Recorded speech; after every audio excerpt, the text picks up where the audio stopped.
सोन पापड़ी की सब्जी। बहू मेरी साड़ी की पटली नहीं बन रही है, देखना जरा। ये जब भी हम बाहर जाने वाले होते हैं, मम्मी जी तभी आपकी साड़ी क्यों नहीं बनती? मैंने तो 1 साल से साड़ी पहनना शुरू किया है, आप तो 36 सालों से साड़ी पहन रही हैं। अरे कैसे बनेगी साड़ी? तू लेकर ही ऐसी साड़ी आती है, सिल्क की लाती तो तुरंत शरीर पर सेट हो जाती। ये चिकने कपड़े ला कर दे दी। अरे पल्ला ही नहीं बनता इसका, ऊपर से इसमें मोटी भी लग रही हूँ। देख नीचे फॉल भी कैसी लगा कर लाई है तू। मैंने आपको वीडियो कॉल पर साड़ी दिखाई थी ना मम्मी जी, तब आप ही ने बोला था सीधा फॉल पिको करवा कर ले आना। मेरे सामने ही मुंह खुलता है क्या तेरा? हैं? जाकर मुंह पर मार दे ये साड़ी उस दुकानदार के। कैसा फॉल लगा कर दिया है उसने। अभी तो साड़ी पहनी भी नहीं कि फॉल खुलने लग गई। कितना सामान लेते हैं उसकी दुकान से हम।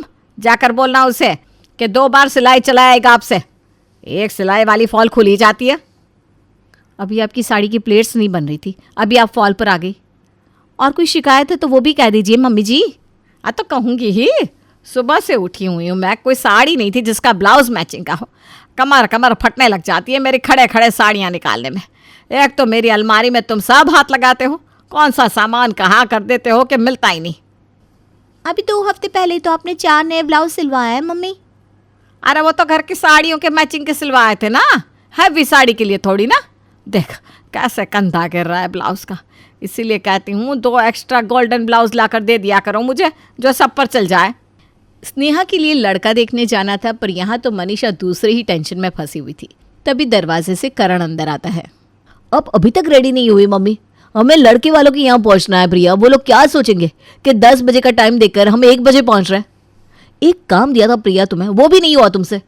ये निकलते टाइम ही मम्मी जी का सारा ड्रामा शुरू हो जाता है। मैं क्या करूँ करण? सुबह 4 बजे उठा दिया था मैंने मम्मी जी को, और साड़ी भी निकाल कर रख दी थी, पर वो कहने लगी नहीं ये साड़ी नहीं पहनूंगी, मुझे दूसरी साड़ी दो। सुबह से तो साड़ी के पीछे ही लगी पड़ी हूँ। एक काम कर करण, तू गाड़ी निकाल, हम चलते हैं। ये सास बहू पीछे से आ जाएंगे।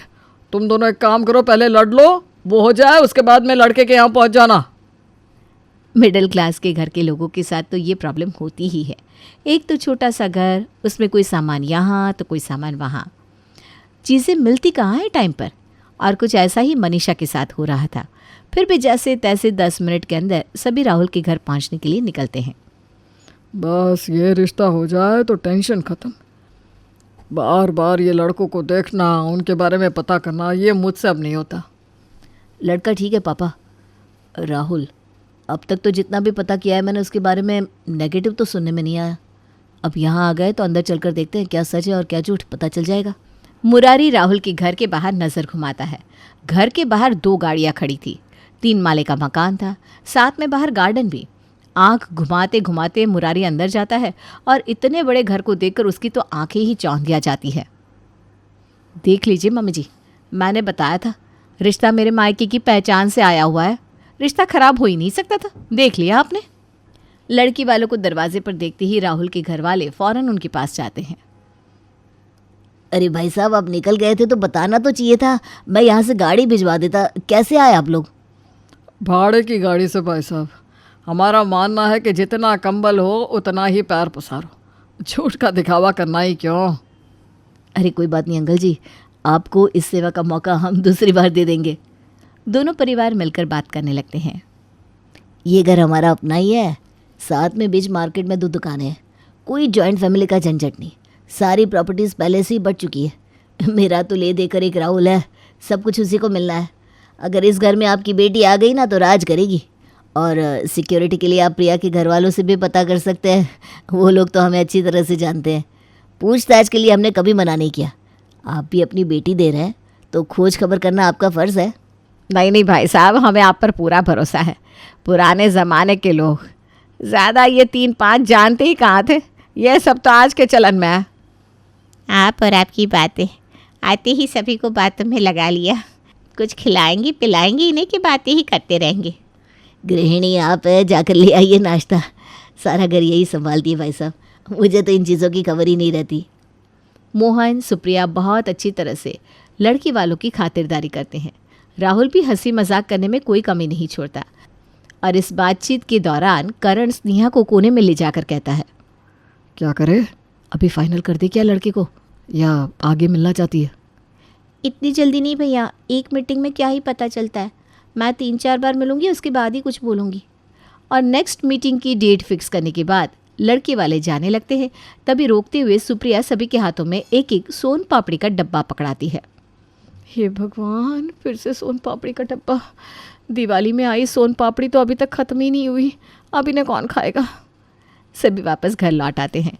रसोई में जाती ही प्रिया को सोन पापड़ी के डब्बे का ढेर दिखाई देता है। दिमाग खराब हो गया है, कहाँ रखूँ इन सोन पापड़ियों को? कुछ दिनों के बाद इनमें चींटियाँ लगने लगेगी। रात के खाने की तैयारी कर प्रिया सभी को खाना परोसती है और खाने के टेबल पर मनीषा उसे ताना मारते हुए कहती है, माना राहुल बेटे के घर वाले पैसे वाले हैं, पर सोच अभी भी मिठाई के डब्बे तक ही अटकी हुई है। याद है करण, जब हम बहू को देखने गए थे कैसे उसके घर वालों ने सामने 2 रुपये वाली टॉफ़ी और 5 रुपये वाले बिस्किट रख दिए थे। आज ये सोन पापड़ी का डब्बा देखकर वही दिन याद आ गया मुझे। कुछ लोगों के पास तक कितने भी पैसे हो जाए, नीयत खोटी ही रहती है। ये क्या बोल रही हैं मम्मी आप? इतने भी बुरे नहीं थे राहुल के घर वाले। आखिर उन्होंने हम सबके हाथों में एक एक सोन पापड़ी का डब्बा दिया, मुझे पैसे दिए। इतनी खातिर वरना कौन करता है बताओ? इस बार तेरी माँ की बातों में दम है बेटा। यही बात मेरे भी दिमाग में घूम रही है कि कहीं ये लोग अंदर से फक्कड़ तो नहीं। वैसे तो पैसे के मामले में बहू के घर वाले भी ज़रा 19-20 कर ही देते हैं, पर पैसा उनके पास भी है। कुछ समझ में नहीं आ रहा। अब तो बात प्रिया के मायके वालों पर आ गई थी, तो प्रिया अपने ससुराल वालों की बात कैसे बर्दाश्त करती? बात को घुमाते हुए प्रिया कहती है, आपको पता भी है मम्मी जी कि उन्होंने हम सबको सोन पापड़ी के डब्बे क्यों दिए? क्योंकि सोन पापड़ी सस्ती आती है, और क्यों? मुझे लगा ही था आप इस राज को समझ नहीं पाई होंगी। मेरे मायके के साइड के लोग हमेशा दूर की सोचते हैं। ऐसा क्या भाभी, बताइए ना, क्या राज है इसके पीछे? वो तो मैं आप सबको सुबह ही बताऊंगी। अपने मायके वालों की इज्जत रखने के लिए प्रिया ने सभी के सामने फेंक तो दिया था, पर अब वो अपनी बात पर खरी उतरे कैसे? इसी सोच में रात के 12 बजे प्रिया अपने हॉल में यहाँ से वहाँ से यहाँ चक्कर लगा रही थी। अगर सुबह तक तूने कुछ नहीं किया प्रिया, तो तेरे मायके वालों की बड़ी बदनामी होने वाली है। कुछ सोच सोच सोच। अरे हाँ, ये तो मैंने सोचा ही नहीं था। नहीं, पर ये फुल प्रूफ प्लान नहीं है। अगर प्लान फेल हुआ तो तेरी इज्जत चली जाएगी बेटा। मैं ज़्यादा सोच रही हूँ। हाँ ना प्रिया, इतना मत सोच। ऐसे भी तेरी नैया डूबी हुई है। अगर ये प्लान काम कर गया तो एक साथ सभी के मुंह हमेशा के लिए बंद हो जाएंगे। और अगली सुबह प्रिया बनाती है सोन पापड़ी की सब्ज़ी, वो भी नमकीन। बन तो गई है सब्जी, अब इसे सभी के आगे परोस देती हूँ, जो होगा देखा जाएगा। प्रिया सभी को नाश्ते के टेबल पर सोन पापड़ी की सब्ज़ी के साथ पराठे परोसती है। ये कढ़ी जैसा क्या बनाया है बहू तूने? ये कोरियन डिश है मम्मी जी, कढ़ी जैसी समझ लीजिए। विदेश में बहुत खाई जाती है। मैंने सोचा आज आप सबके लिए यही बना दो, खाकर देखिए तो। अच्छी नहीं लगे तो मैं तुरंत आलू तलकर ले आऊँगी। ये ना नया कुछ मेरे लिए ट्राई मत किया कर बहू, इन सबसे अच्छा तो मुझे दही रोटी दे देती। ये कहता हुआ जैसे ही मुरारी पराठे के साथ सोन पापड़ी की सब्ज़ी खाता है, उसकी आंखें बड़ी बड़ी हो जाती है और वो चटकारे लगाने लगता है। ये क्या बढ़िया चीज़ बनाई है बहू तूने। सही में प्रिया, लग रहा है किसी 5 स्टार रेस्टोरेंट की डिश खा रहा हूँ मैं। तू तो कभी विदेश गई नहीं बहू, फिर कहाँ सीखा तूने ये डिश बनाना, ज़रा मुझे भी बता। ये कोई विदेश की डिश नहीं है मम्मी जी, ये है सोन पापड़ी की सब्ज़ी। और ये सब्ज़ी मैंने उसी सोन पापड़ी से बनाई है जो कल हमें राहुल के पेरेंट्स ने दी थी। कल आप कह रही थी ना मम्मी जी, मेरे मायके के साइड वाले लोग कंजूस हैं। वो कंजूस नहीं है, वो स्मार्ट है। ये रेसिपी हमारे घर तरफ बनती है। और प्रिया ये झूठी कहानी सभी को सुना देती है। जो भी हो भाभी, सच में आज तो आपने मूड ही फ्रेश कर दिया। प्रिया बड़ी खुश हो जाती है। दोपहर के वक्त प्रिया जब रसोई में थी, स्नेहा वहाँ आती है और अपनी भाभी से कहती है, दोपहर में भी वही सुबह वाली सोन पापड़ी की सब्जी बनाना भाभी, चावल के साथ तो और मज़ेदार लगेगी। फिर से? हाँ, ये तो आपके पास अच्छा मौका है भाभी। बाकी यहाँ जो दिवाली से आई सोन पापड़ी रखी हुई है ना, सारी की सारी यूज़ हो जाएगी इसी बहाने। हाँ दीदी, ये तो मेरे दिमाग में आया ही नहीं। मैं तो कब से इन सोन पापड़ियों से छुटकारा पाना चाहती थी, तो दोपहर में सोन पापड़ी की सब्ज़ी बना देती हूँ। और दोपहर में फिर से प्रिया सोन पापड़ी की सब्ज़ी बनाती है, जिसे वो बासमती चावल, धनिए की चटनी, पापड़ और अचार के साथ सभी को परोसती है। तुमने क्या सोचा है प्रिया? क्या आज मुझे काम पर जाने ही नहीं दोगी? इतना अच्छा खाना बनाओगी तो भूख से 4 गुना ज़्यादा खा लूँगा, फिर मुझे नींद आएगी, पर कहाँ से दुकान जा पाऊँगा? इतना अच्छा खाना कौन बनाता है यार। हाँ बहू, मेरी तो उम्र हो गई है, इतना ज़्यादा खा लूँगी तो स्वाद के चक्कर में पता चला पेट खराब हो गया। वैसे बहुत अच्छी सब्जी बनाई है तूने। तो और लीजिए ना मम्मी जी, अच्छा है ना। ऐसे 2 फ़ायदे हो रहे हैं पापा जी। एक तो अच्छी पौष्टिक चीज़ पेट में जा रही है, दूसरा सब्ज़ी मंगवाने के पैसे भी नहीं लग रहे।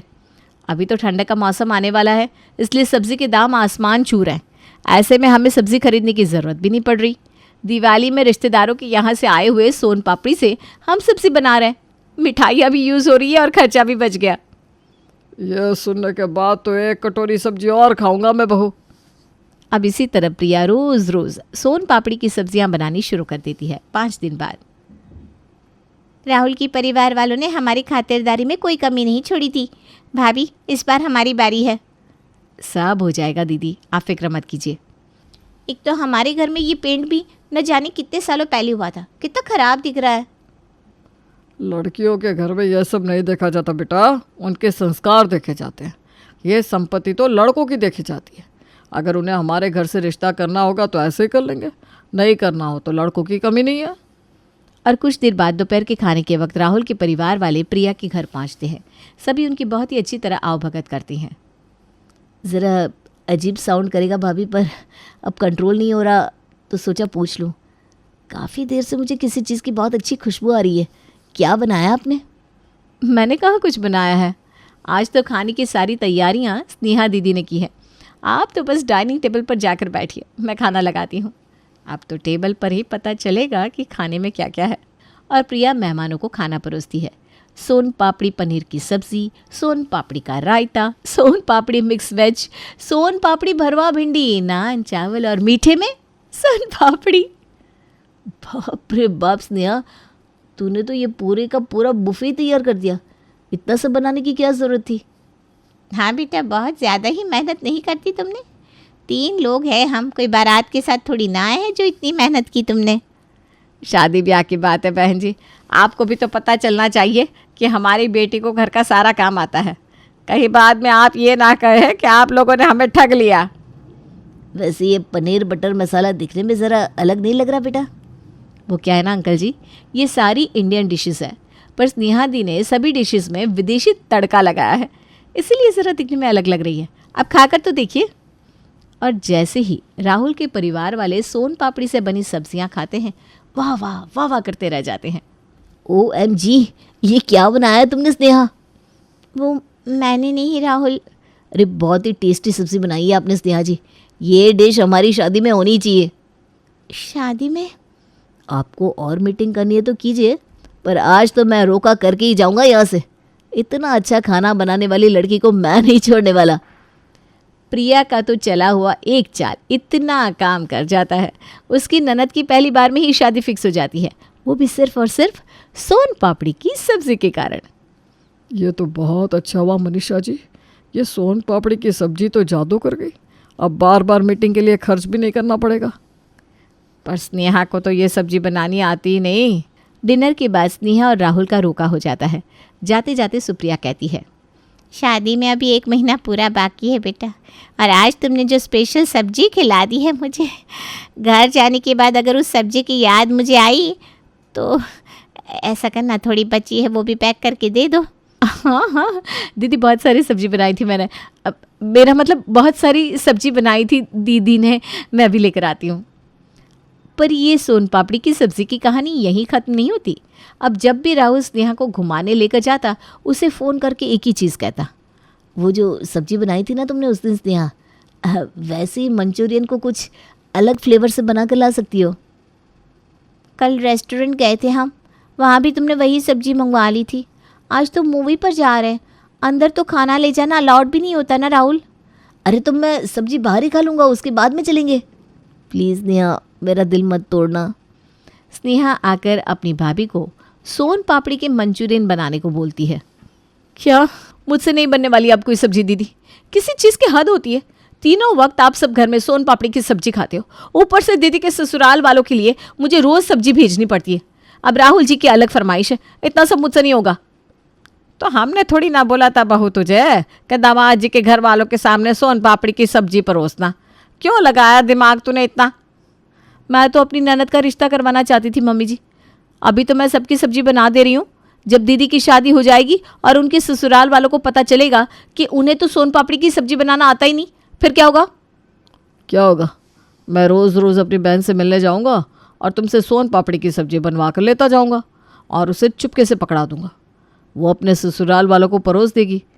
वैसे एक बात मुझे समझ में नहीं आई, तुम कह रही थी कि तुम्हारे मायके में यही सब्जी खाई जाती है, तो उन लोगों ने सोन पापड़ी की सब्जी को पहचाना कैसे नहीं? रोती हुई प्रिया सभी को सारी कहानी बताती है। क्योंकि ऐसी कोई सब्जी होती ही नहीं है। उस दिन मम्मी जी मेरे परिवार वालों के बारे में अंट-शंट बोल रही थी, तो मुझे ये सब करना पड़ा और अब मैं फंस गई।